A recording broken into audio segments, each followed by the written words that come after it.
The story begins in the quiet village of Woolpit, England, during the 12th century. Life in this medieval farming community was simple, almost predictable, until one fateful day when the villagers stumbled upon something, or rather someone, that would leave them bewildered for generations. Emerging from a wolf trap near the village were two children, a brother and sister, clinging to each other with fear in their eyes. But it wasn't their ragged clothing or their apparent disorientation that caught the villagers' attention. It was their skin, a striking green hue, unlike anything anyone had ever seen. They spoke in a language no one could understand, their words sounding alien and incomprehensible. Even stranger, they refused all food offered to them, turning away from bread, meat, and fruit with visible confusion.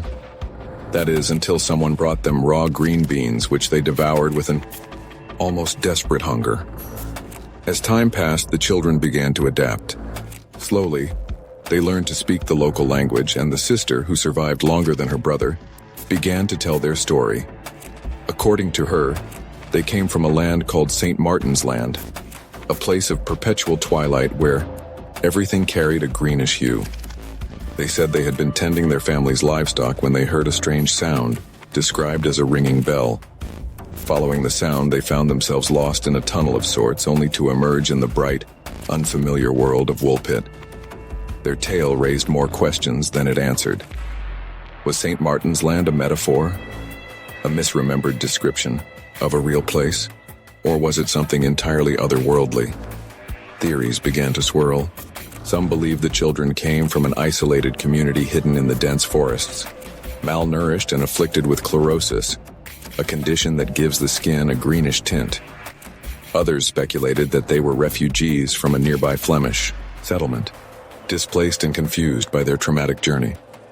But not everyone was satisfied with earthly explanations. To some, the children's story hinted at a connection to another realm, a parallel dimension perhaps, or a celestial land beyond human understanding. Were these children wanderers from a place science could not yet define? Their sudden appearance, strange habits, and mysterious origins continued to spark debate. Eventually, the boy grew sick and passed away, leaving the girl alone to integrate fully into village life. She lost her green tint, learned the customs, and even married a man from King's Lynn. But the question of where she and her brother truly came from, and how they arrived in Woolpit, remains one of England's most enduring mysteries.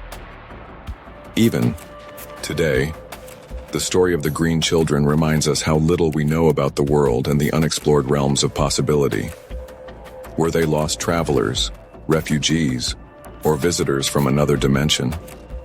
The answer may be hidden in the mists of history, waiting to be uncovered, or perhaps never meant to be solved.